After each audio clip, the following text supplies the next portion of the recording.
आज मी तुम्हाला अशा एका बंगल्याची गोष्ट सांगणार आहे की ज्या बंगल्यात समोरून जायला सुद्धा गावातील लोकांना भीती वाटत असे। त्या बंगल्याचा मालक तो बंगला भाड्याने तर देत होता, पण असं एकही कुटुंब नाही की ते त्या बंगल्यामध्ये महिनाभर सुद्धा राहिलं असेल। आम्हाला सुद्धा त्या बंगल्यामध्ये एक वाईट अनुभव आलेला आहे। खूप वाईट प्रसंग असा आमच्याबरोबर घडलेला होता, तर तोच आज मी तुमच्यासोबत शेअर करणार आहे। नमस्कार मित्रहो, मी ऋषभ तोडणकर भूताचा भाऊ या यूट्यूब चॅनलमध्ये तुमचं सहर्ष स्वागत करतो। माझ्या बाबांचे एक मित्र होते, कोल्हापूरचे होते म्हणजे आहेत अजूनही, पाटील काका म्हणून। तर ते मूळचे कोल्हापूरचे होते, पण कामानिमित्त खूप वर्ष रत्नागिरीमध्ये राहायला होते। तर ते ज्या घरामध्ये राहत होते ना, म्हणजे भाड्यानेच राहत होते ते घरामध्ये, तर त्या घराच्या घर मालकाबरोबर त्यांचे काहीतरी वादविवाद झाले, म्हणून ते दुसऱ्या ठिकाणी दुसरा बंगला बघत होते राहण्यासाठी। तर त्यांना तो बंगला सापडला, म्हणजे ज्या बंगल्याबद्दल आपण गोष्ट आता ऐकणार आहोत, तर तो बंगला सापडला। तर त्या पाटील काकांच्या मित्रांनी त्यांना सांगितलं होतं की तू त्या बंगल्यामध्ये राहायला जाऊ नकोस म्हणून, पण पाटील काका बोलले की चला आता किती 6 महिने वर्षभर राहायचं आहे, त्यानंतर पुन्हा मी कोल्हापूरला जाणार आहे, तर थोडे दिवस राहूया आपण तिथेच, कशाला अजून परत दुसऱ्या ठिकाणी शोधत राहा म्हणून। पण तरी पण मित्र सांगत होते की दुसऱ्या ठिकाणी घर बघ, तर त्या बंगल्यात जाऊ नकोच राहायला, कारण त्या बंगल्यामध्ये लोकांना खूप वाईट अनुभव आलेले आहेत। तर तो कसं होतं माहिती आहे का मित्र, तो बंगला ना एकदम पॉईंटवरती होता। पॉईंटवरती म्हणजे तिठ्यावरती होता। तिठा म्हणजे एकाच पॉईंटने 3 साईडला 3 रोड जातात, त्याला तिठा बोलतात, आणि एकाच पॉईंटवरून 4 साईडला रोड जातात, त्याला चौक बोलतात। ओके, तर असा तो तिठा होता, आणि त्या तिठ्याच्या बरोबर बाजूला हा बंगला होता।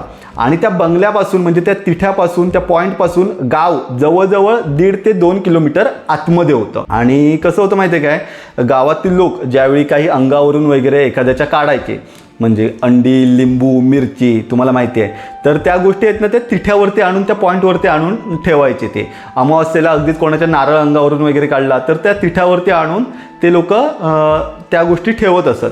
तर त्यामुळे आहेत ना, त्या परिसराबद्दल आधीच लोकांच्या मनात थोडीशी भीती वगैरे होती, आणि त्यात हा बंगला जो भूत बंगला होता, तर त्या बंगल्याबद्दल पण लोकांना खूप साऱ्या गोष्टी माहिती होत्या। तर त्यामुळे आहेत ना, लोक संध्याकाळचे सुद्धा त्या बंगल्याच्या रोडवरून, म्हणजे साधारण काळोख पडला 6, 7, 8 वाजले की त्या बंगल्याच्या बाजूच्या रोडवरून जायला सुद्धा आहेत ना लोकांना भीती वाटत असे। अगदीच जर कोणाला जायचं असेल तर बरोबर जोडीला घेऊन लोक त्या ठिकाणीहून जात असत। आणि त्याच बंगल्यामध्ये पाटील काका राहायला गेले। ज्या बंगल्यामध्ये पाटील काका राहायला गेले, तर त्या बंगल्याचं कंपाऊंड सुद्धा ना, तसं बघायला गेलं तर खूप मोठं होतं, म्हणजे साधारण 7 ते 8 गुंठ्यांमध्ये ते कंपाऊंड होतं, म्हणजे बऱ्यापैकी मोठं होतं। तर हा बंगला, ओके, बंगल्याच्या डाव्या बाजूने आणि उजव्या बाजूने दोन्ही साईडने नारळाची झाडं होती, माड होते, आणि बंगल्याच्या पुढच्या बाजूला अंगण, आणि त्याच्या पुढच्या बाजूला थोडीशी जागा सोडलेली होती, आणि पुढच्या साईडला गडगा, आणि गडग्याच्या बरोबर आतमध्ये पोफळींची झाडं होती, सुपारीची झाडं होती, पोफळी होत्या, आणि डाव्या बाजूला गेट होता गाडी वगैरे आतमध्ये आणण्यासाठी। तर अशा प्रकारे ती समोरची जागा होती, आणि मागच्या बाजूला बंगल्याच्या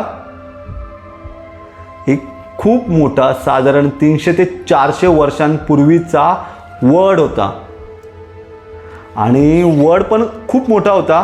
त्या वडाच्या पारंब्या वगैरे आहेत ना, खाली जमिनीला टेकलेल्या होत्या, आणि त्याची मुळं पण जमिनीमध्ये पसरलेली होती। म्हणजे तुम्हाला माहिती आहे, एक वड असेल तर वडाच्या पारंब्यांपासून पण तो वड अजून विस्तारित होत जातो। तर तसाच खूप मोठा असा, प्रशस्त असा विस्तारलेला वड होता, आणि त्याचप्रमाणे त्या पारंब्या वगैरे त्यांच्यापासून पण वड विस्तारत जात होता, आणि तसाच लहान मोठ्या वेगवेगळ्या पारंब्या होत्या, त्यांची तर गिनतीच नव्हती।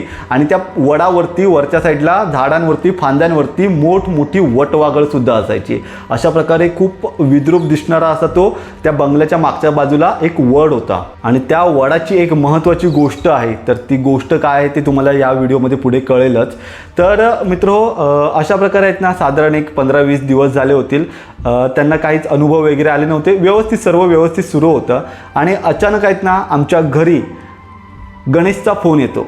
गणेश म्हणजे पाटील काकांचा मुलगा, जो माझा खास मित्र होता म्हणजे आहे अजूनही। तर गणेशचा मला फोन येतो, ऋषभ, उद्या आहेत ना आई बाबा मित्राच्या घरी कार्यक्रमाला जाणार आहेत, म्हणजे संध्याकाळी जाणार आहेत, आणि रात्री उशिरा येणार आहेत, तर त्यामुळे तू आमच्याकडे ये, आपण मस्तपैकी हॅरी पॉटर पाहूया। हॅरी पॉटर म्हटल्यानंतर मग ती आनंदाची लाटच उसळली, कारण त्यावेळी हॅरी पॉटरची क्रेजच वेगळी होती. मी पण म्हटलं चला हॅरी पॉटर पाहायला भेटणार आपल्याला, जाऊया आपण. मी बोललो गणेशला ठीक आहे, मी दुसऱ्या दिवशी येतो, तू काय कार्यक्रमाला जाऊ नकोस, आपण मस्तपैकी खेळूया वगैरे आणि त्याच्यानंतर हॅरी पॉटर पाहूया. तर अशा प्रकारे आमचा प्लॅनिंग ठरला. दुसऱ्या दिवशी शाळा वगैरे सुटल्यानंतर मी गणेशच्या घरी गेलो, पाटील काकांच्या घरी गेलो. आमच्या गावात घर नव्हतं, ते दुसऱ्या गावात घर होतं. तर त्या ठिकाणी मी गेलो गणेशच्या घरी आणि मी जातच होतो आणि तेवढ्यात पाटील काका आणि काकी कार्यक्रमासाठी निघत होते. साधारण 6:15ची वेळ होती. तर काकी मला बोलल्या की रिषभ, जेवण वगैरे करून ठेवलेलं आहे, थोडा वेळ काय ते खेळा वगैरे, जेवा आणि रात्री झोपा, जास्त मस्ती वगैरे करू नका, असं बोलल्या. आणि काका आणि काकी गाडी घेऊन त्यांची ते बाहेर पडले, गेटमधून बाहेर निघाले आणि गणेश गेला गेट बंद करायला. गणेशने जसा तो गेट बंद करायला घेतला, म्हणजे तुम्हाला माहिती आहे तो मोठा गेट असतो आणि त्याचा तो ओढत घेऊन यायचा असतो, तर तो वाला गेट होता. तर तो गेट गणेश जसा जसा ओढत आणत होता तसा त्या गेटमधून आहेत ना एक विचित्रच आवाज येतो ना, म्हणजे तो कसा भूताचा दरवाजा वगैरे उघडल्यासारखा आवाज येतो. तर त्याच प्रकारे आहेत ना तो तसा आवाज येत होता आणि ते आवाज ऐकल्यानंतर आहेत ना मला खूप विचित्र वाटलं. पण मी म्हटलं ठीक आहे, दुर्लक्ष केलं त्या ठिकाणी. नंतर मी आणि गणेश थोडा वेळ बोलत होतो. त्यानंतर गणेश घरामध्ये गेला आणि त्याने बॅट बॉल घेऊन आला गणेश. साधारण आम्ही आहेत ना काळोख होईपर्यंत तिथे क्रिकेट खेळलो आणि त्यानंतर मग आम्ही घरामध्ये गेलो, हातपाय धुतले आणि हातपाय धुवून झाल्यानंतर पुन्हा एकदा आम्ही अंगणात आलो आणि झोपाळ्यावरती थोडा वेळ गप्पा गोष्टी करण्यासाठी बसलो. आता त्यावेळी मी होतो 9वीमध्ये, गणेश होता 10वीमध्ये, माझ्यापेक्षा 1 वर्षाने मोठा होता गणेश. तर मी 9वीमध्ये, गणेश 10वीमध्ये, साधारण आम्ही म्हणजे असे वयामध्ये येत होतो. तर त्यावेळी मग झोपाळ्यावरती बसून आहेत ना आमच्या त्या प्रकारच्या थोड्याशा अशा गप्पा गोष्टी सुरू होत्या आणि त्यानंतर मग एकमेकांच्या शाळेबद्दल वगैरे थोडंसं सांगत होतो. आणि तसंच मग गणेश मला सांगत होतो की सहलीला आता कुठे जाणार आहेत वगैरे, तर त्याबद्दल थोडीशी आमची चर्चा वगैरे सुरू होती. अशा खूप साऱ्या गोष्टींवरती आमच्या गप्पा गोष्टी चालू होत्या. आणि तेवढ्यात घराच्या उजव्या बाजूच्या पत्र्यावरती धाडकन अशी उडी मारलेला आवाज आम्हाला आला. म्हटलं एवढा मोठा आवाज कसा काय येऊ शकतो, म्हणजे असं वाटत होतं की कोणीतरी माणसाने त्या पत्र्यावरती उडी मारलेली आहे. म्हणून मग साधारण काळोख तर होतात, म्हणून गणेश आहेत ना पटकन धावत घरामध्ये गेला, बॅटरी घेऊन आला आणि आम्ही धावत जाऊन त्या पडवीजवळ पोचलो बाहेरच्या साईडने. आणि वरती बॅटरी मारून बघतो तर एका झाडाची झाऊळ त्या पत्र्यावरती पडलेली होती. तर मग आम्ही म्हटलं की ठीक आहे, असेल पत्र्यावरती झाऊळ वगैरे पडली. पण आमच्या मनात आहेत ना थोडीशी कुठेतरी शंका होती की झाऊळ पडली तर एवढा मोठा आवाज कशा प्रकारे येऊ शकतो.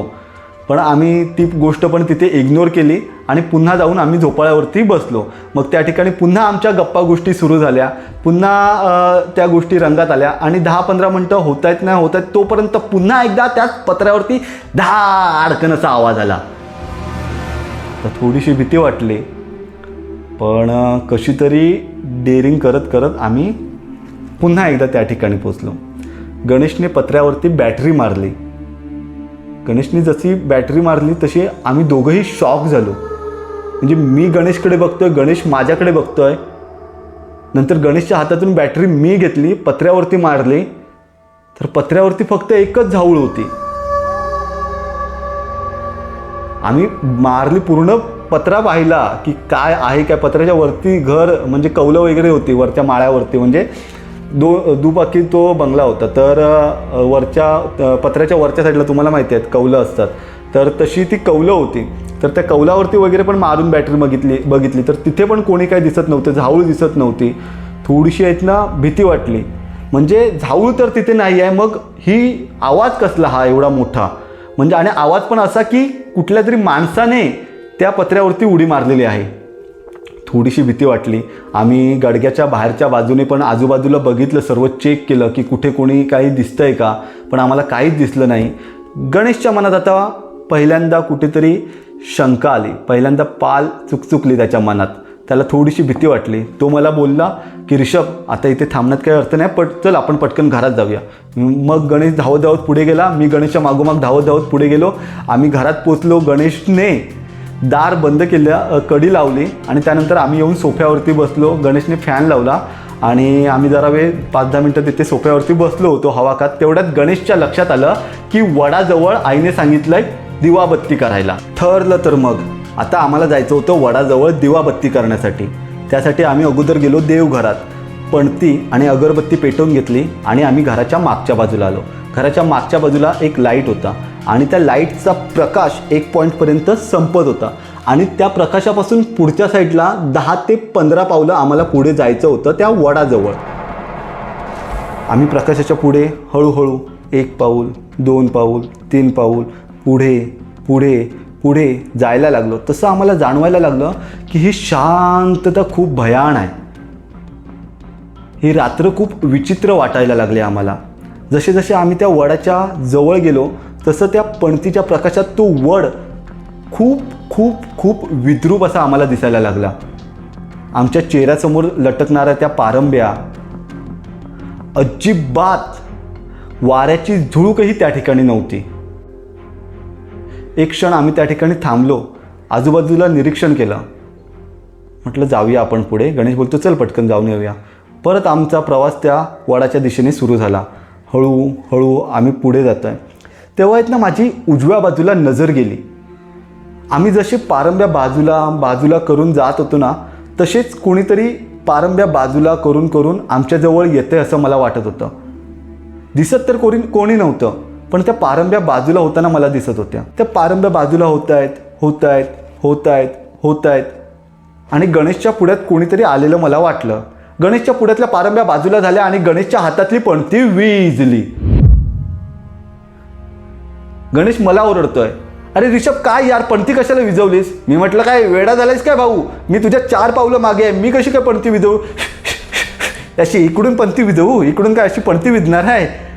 तर मी म्हटलं ठीक आहे ते राहू दे, मी पटकन जातो घरात आणि माचीस घेऊन येतो. तसाच मग मी धावत पुन्हा एकदा देवघरात गेलो आणि माचीस घेऊन आलो आणि मी ज्या ठिकाणी उभा होतो त्याच ठिकाणी पुन्हा धावत आलो.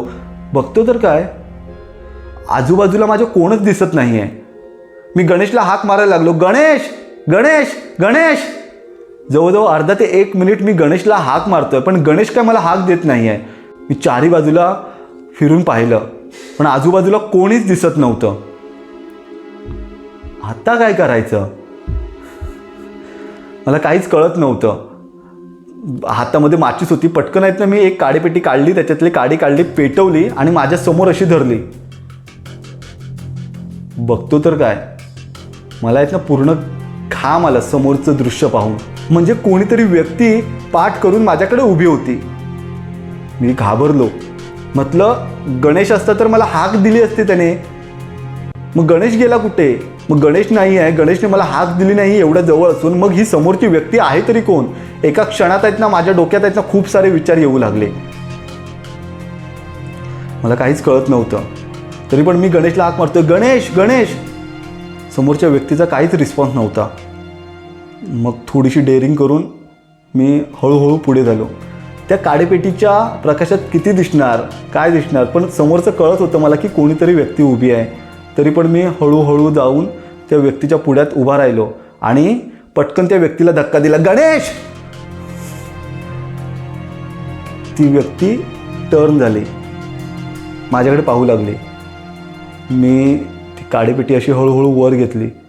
बघतो तर काय गणेशच. मी म्हटलं मूर्ख आहेस का तू? तुझ्या जवळून एवढा हाक मारतोय तुला मी, मगातपासून अर्धा ते 1 मिनिट झालं. हाक का नाही दिलीस तू मला? तू माझ्यावरती भडकला. तू काय मूर्ख आहेस काय? तू वेडा आहेस काय? म्हणतो मी किती वेळ तुझी वाट बघतोय इथे, पण तू हाक मारलेली मला एकही हाक ऐकू आली नाही. मी म्हटलं असं कसं होऊ शकतं? एवढ्या पुढ्यातून हाक मारलेली तुला ऐकू नाही आली? पण तेवढ्यात पुन्हा एकदा गणेश समजला.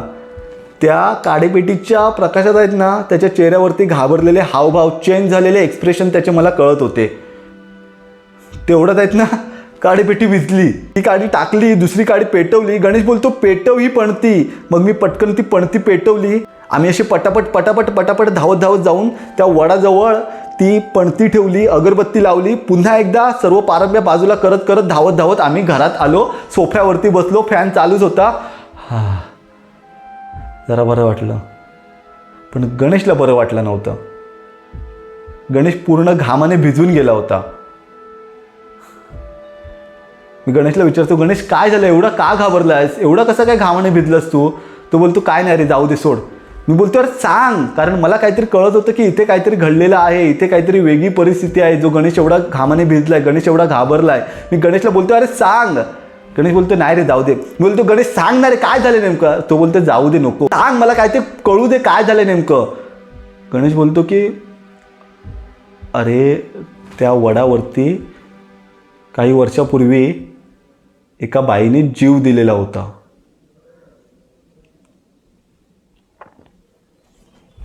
शायला म्हटलं, झक मारलीने गणेशला सांगितलं की मला सांग, मला सांग. मला मोठा शॉकच बसला. म्हटलं आता काय करायचं, कारण तो अगोदरचा पत्र्यावरचा इन्सिडेंट झाला होता, त्याच्यानंतर आत्ताचा पुन्हा हा. गणेश माझ्या पुढ्यात असून त्याला हाक ऐकायला नाही आली, आणि त्याचप्रमाणे पारंब्या बाजूला करून कोणीतरी येताना असा मला भास झाला साधारण. गणेशच्या हातातली वारं नसतानाही अचानक विजलेली पणती. सगळे विचार माझ्या डोक्यात अचानक फिरू लागले. उगाचच गणेशला सांगितलं मी की सांग मला, सांग मला. काय करणार आता. परत आम्ही 10-15 मिनटं तिकडेच बसलो. गणेश थोडासा शांत झाला. ओके, त्याने जाऊन टी व्ही लावला.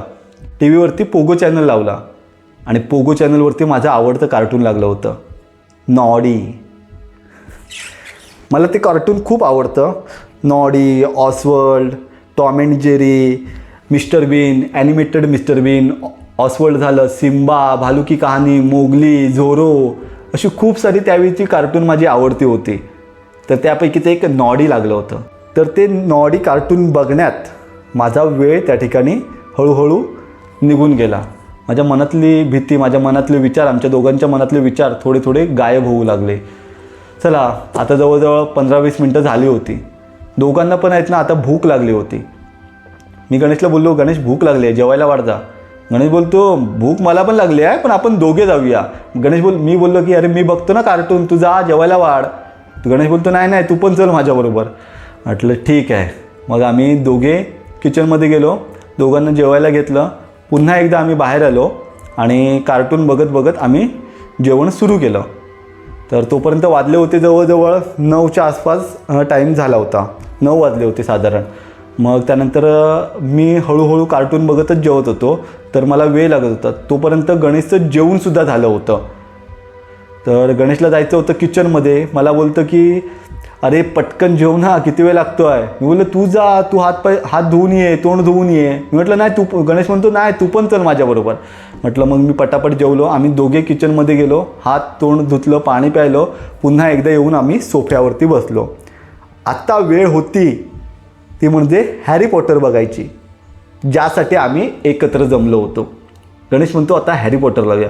मी म्हटलं काय वेळ आहेस काय भाई, आधीच आपल्याबरोबर असे नको नको ते इन्सिडेंट्स घडत आहेत आणि त्यात तू हॅरी पॉटर लावतो आहेस. ते चित्र विचित्र, वेडे वाकडे सर्व चेहरे पाहायला.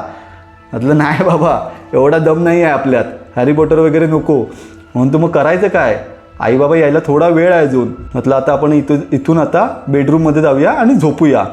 म्हटलं ठीक आहे. मग आम्ही बेडरूममध्ये गेलो. गणेश माझ्या पुढे होता, मी गणेशच्या मागे. मी दरवाजा लावला आणि आम्ही आतमध्ये गेलो. कडी लावून आम्ही आतमध्ये बेडवरती दोघेजण बसलो. गप्पा गोष्टी होत होत साधारण एक 9:45-10 वाजले होते. आणि पुन्हा एकदा आम्हाला बाहेरून धाडकन आवाज आला. म्हटलं आता काय. गणेश पण विचार करतोय आता काय झालं असेल. म्हटलं असेल मोरजे काहीतरी, विचार नको करूया. पुन्हा एकदा धाडकन आवाज झाला. आईला काय झालं असेल आता. म्हणून ना आम्ही दरवाजाला कान लावायला गेलो. तर बाहेर अशी कोणाची हालचाल वगैरे काहीच जाणवत नव्हतं. आम्ही पुन्हा येऊन बेडवरती बसलो. पुन्हा एकदा आवाज धाड धाड धाड धाड धाड धाड करत आवाज येऊ लागला. आता आमची फाटली. दोघांना पण भीती वाटू लागली. करायचं काय, पण बाहेर काय घडतंय हे बघायची पण उत्सुकता होती, पण तेवढीच भीती पण वाटलेली होती. आम्ही ठरवलं की हळूहळू आपण जाऊया आणि बघूया काय आहे ते. दरवाजा उघडला. दरवाजा उघडून आम्ही बाहेरच्या साईडला बघतोय. मी खालच्या साईडला होतो, गणेश माझ्या वरच्या साईडला. दोघे पण आम्ही असे बघतोय बाहेर. बघतो तर काय, चायला दरवाजा उघडा होता. जो आम्ही वडाजवळ गेलो होतो पणती लावायला, तिथून जे धावत आलो तर तो त्या रूमचा दरवाजा तसाच उघडा होता. म्हटलं मग आम्ही हातात हात धरून पुढे गेलो आणि बघितलं तर बाहेर पण बऱ्यापैकी वारा होता. तर आम्हाला कळलं की हा वाऱ्याने दरवाजा उघडला असेल. मग आम्ही पटापट कडी वगैरे लावली आणि आम्ही गेलो पुन्हा एकदा हॉलमध्ये बसलो. आता म्हटलं झोपायला जायचं नाही, काही होऊ दे, आता झोपायचं नाही. मग गणेश गेला पुन्हा एकदा कार्टून लावायला. तर त्या कोपऱ्यामध्ये आहेत ना टी व्ही होता आणि गणेश एका कोपऱ्याच्या भिंतीच्या बाजूला असा उभा राहिला. म्हणजे इथे आता गणेश आहे, मी आहे इथे आणि ही भिंत आहे आणि भिंतीच्या वरच्या साईडला आहेत ना एक फोटो फ्रेम होती. गणेश टी व्ही लावतोय तोपर्यंत आहेत ना ती फ्रेम पटकन खाली पडली. नशीब एवढं बलवत तर की गणेशच्या ती डोक्यामध्ये फ्रेम पडली नाही. आम्ही पुन्हा एकदा मी आजूबाजूला नजर टाकली, सर्व खिडक्या बंद, दारं बंद, वारं अजिबात नाही. मग ही फ्रेम पडली कशी काय, आणि पडायचीच होती तर गणेश पुढ्यात गेल्यानंतर कशी काय पडली, अगोदर का पडली नाही, असे विचार माझ्या मनात येऊ लागले. गणेश पण तिथून धावत धावत पुन्हा एकदा सोफ्यावरती आला. गणेशनं म्हटलं काकांना फोन लावतो, काहीही करून ज्या ठिकाणी गेले तिथे फोन लाव त्या काकांना. मग गणेशने त्या काकांना फोन लावला. कांबळे काका म्हणून होते ते काहीतरी. तर त्या काकांना फोन लावला की काका बाबा आहेत का तिथे. तर ते कांबळे काका बोलले की अरे बाबा मगाशीच निघाले आहेत, पोचतील आता एवढ्याच घरी. आम्ही म्हटलं ठीक आहे. तोपर्यंत फोन ठेवतोय तोपर्यंत बाहेरून गाडीचा हॉर्न ऐकायला येऊ लागला. गाडीच्या बॅटरीचा म्हणजे टॉर्च हेडलाईटचा फोकस घरापर्यंत येऊ लागला. आम्हाला कळलं की हे गणेशचे बाबा आलेले आहेत. म्हणून आम्ही धावत धावत पट्टापट बाहेर गेलो. बॅटरी घेऊनच गेलो. आता आम्ही गणेशने गेट उघडला. काका आतमध्ये आले. काकांना कळलं की पोरं दोघे पण घाबरलेले आहेत. काका विचारतात काय झालं. आम्ही सर्व स्टोरी काकांना सांगायला लागलो. काका सर्व गोष्ट आहेत ना हसण्यावारी घेऊ लागले. आम्ही म्हटलं काका नाही खरंच असं घडलंय, काका नाही खरंच असं घडलंय. तर आम्ही त्यांना फोटो फ्रेमची गोष्ट सांगितली. म्हणून काकांना घेऊन आम्ही फोटो फ्रेम बघायला आम्ही हॉलमध्ये गेलो आणि बघतो तर काय, फोटो फ्रेम खाली नव्हतीच. ती ज्या ठिकाणी होती तिथेच होती. शाळेला म्हटलं हे कसं काय होऊ शकतं.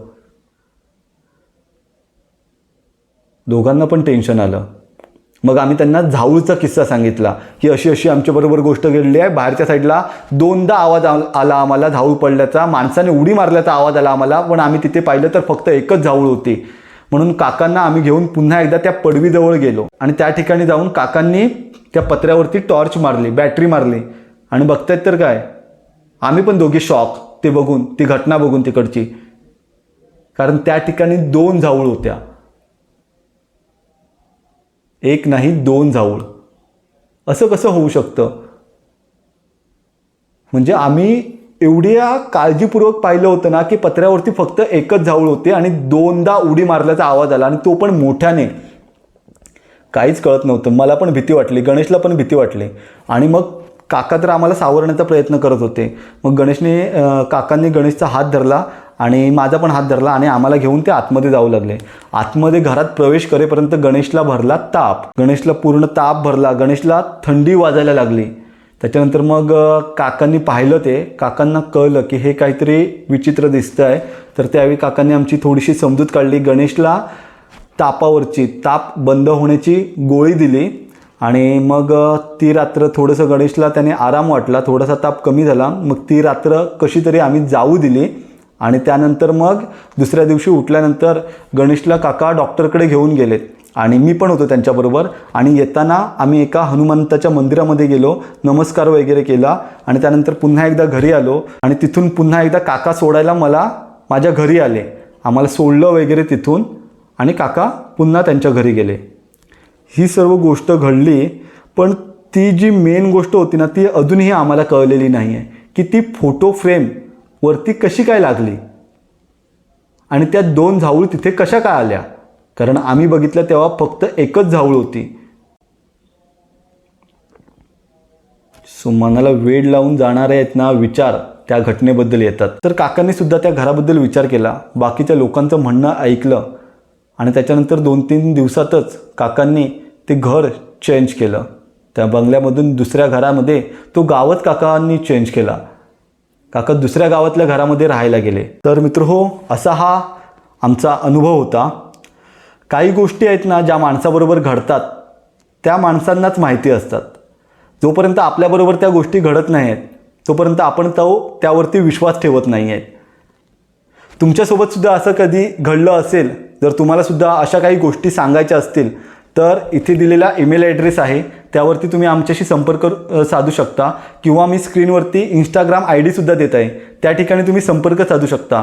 तुमच्यासोबत घडलेल्या गोष्टी आमच्यासोबत शेअर करू शकता. किंवा तुम्हीसुद्धा आमच्यासोबत या चॅनलवरती तुमच्या गोष्टी शेअर करण्यासाठी येऊ शकता. तुम्हालासुद्धा अशा काही तुमच्यासोबत घडलेल्या गोष्टी ॲज अ करमणूक म्हणून, म्हणजे अंधश्रद्धा पसरवणे वगैरे नाही, पण एक करमणूक म्हणून, कारण खूप लोकांना आहेत ना हॉरर गोष्टी, भीतीदायक गोष्टी बघायला आवडतात. आपण एक करमणूक म्हणून लोकांपर्यंत त्या सांगू शकतो. जर तुम्हाला सांगायच्या असतील अशा गोष्टी तर आमच्याशी नक्की संपर्क साधू शकता. मित्रहो, आजची ही गोष्ट कशी वाटली मला कमेंट बॉक्समध्ये नक्कीच सांगा. व्हिडिओ आवडला तर व्हिडिओला लाईक करा आणि चॅनलवरती नवीन असाल तर चॅनलला सबस्क्राईब करायला विसरू नका. भेटू लवकरच पुढच्या एखाद्या सुंदर व्हिडिओ. तोपर्यंत बाय बाय.